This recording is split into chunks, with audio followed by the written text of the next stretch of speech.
नमस्कार दोस्तों, मैं हूं रंजीत साक और आप देख रहे हैं यूपी अपडेट 24/7। यूपी की ए टू जेड खबर दिन भर। जैसा कि आप सभी को पता है, भारत के अंदर आप जहां भी खुदाई करेंगे आपको बुद्ध ही नजर आएंगे। और भारत ही नहीं, पूरे विश्व में बुद्ध ही बुद्ध हैं। जहां भी खोदोगे बुद्ध ही नजर आएंगे। तो वही बात मैं करने आया हूं आप सभी के बीच में। मैं बता दूं आपको, उत्तर प्रदेश के जौनपुर में भगवान बुद्ध के जो खंडहर हैं, जो उनके अवशेष हैं, वो कहीं ना कहीं जो है खुदाई के दौरान मिले हैं। और ये पूरी धरती हमारी चीख चीख कर कहती है कि आपने हमें किस तरीके से इस ज़मीन पर दबा रखा है।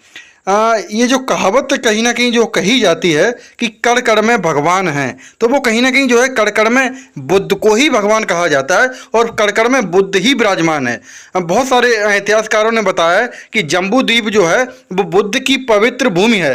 भारत जम्बू द्वीप का ही हिस्सा है और जम्बू द्वीप में जहाँ भी आप खोदेंगे वहाँ आपको बुद्ध की ही मूर्तियाँ नजर आएंगी। और ऐसा कहीं ना कहीं सच भी है।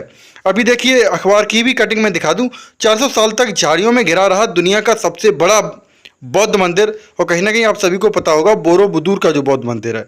और इसी के बीच में जौनपुर में जो मूर्तियां मिली हैं, उसे लेकर भंते सुमित्ररतन बौद्ध वहाँ के स्थानीय लोगों से वार्तालाप कर रहे हैं। तो आइए हम सुनाते हैं भंते सुमित्ररतन बौद्ध को। के जमाने के हैं, सम्राट कनिष्क के जमाने के हैं और सम्राट हर्षवर्धन के जमाने के हैं। यहाँ के लोग इन्हें बौद्ध अवशेष मान करके पूजा कर रहे हैं। इन्होंने एक पूजा स्थल बनाया है, वहाँ इनको सुरक्षित रखा है।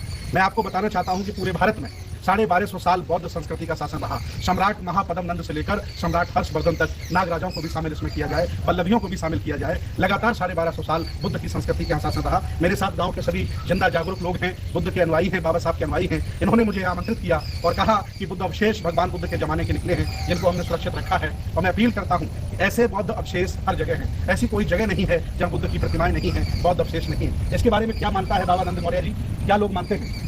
ये जो है काफ़ी दिन से यहाँ पर जो जिस घर के सामने ये चबूतरा बना के सब रखा हुआ है, काफ़ी दिन से ये लोग पूजा पाठ करते रहे, वो महावीर स्वामी के नाम से ऐसे कुछ करते रहे, जिसको मैं 50 साल से मैं भी देखता रहा, कभी ध्यान नहीं दिया। गाजीपुर से कुछ ऐसे ही लोग आए थे जिन्होंने चिन्हित किया सब भगवान की वजह से, तब से इनका 50 दिन पड़ता है।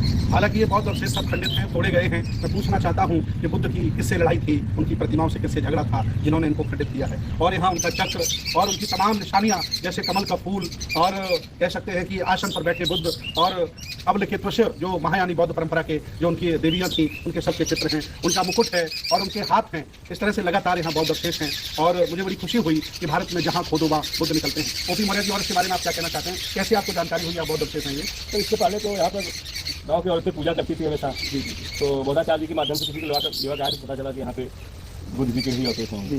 पूजनीय लोगों की हमेशा पूजा होती रही। पूजा भारत में उन्हीं की होती है जो औरों के लिए जी कर जाते हैं, अपने लिए जीने वाले सदा मर जाते हैं। बुद्ध, अशोक, फुले, साहू अम्बेडकर की विचारधारा बहुत तेजी से बढ़ रही है। बहुत भयंकर गर्मी है, पानी बरस रहा है, फिर भी सुदूर पैदल चल करके लगभग 2 किलोमीटर हम लोग पहुंचे हुए हैं और इसको कवर करना था, आपको दिखाना था। आप कभी जौनपुर आए तो एक अवशेष जरूर देखने आए। और बगल में ही यहाँ धम्म प्रशिक्षण केंद्र बन रहा है, जो आने वाले भविष्य को बौद्धमय भारत बनाने की संकल्पना पे आगे बढ़ेगा। बहुत बहुत धन्यवाद, बहुत बहुत साधुवाद।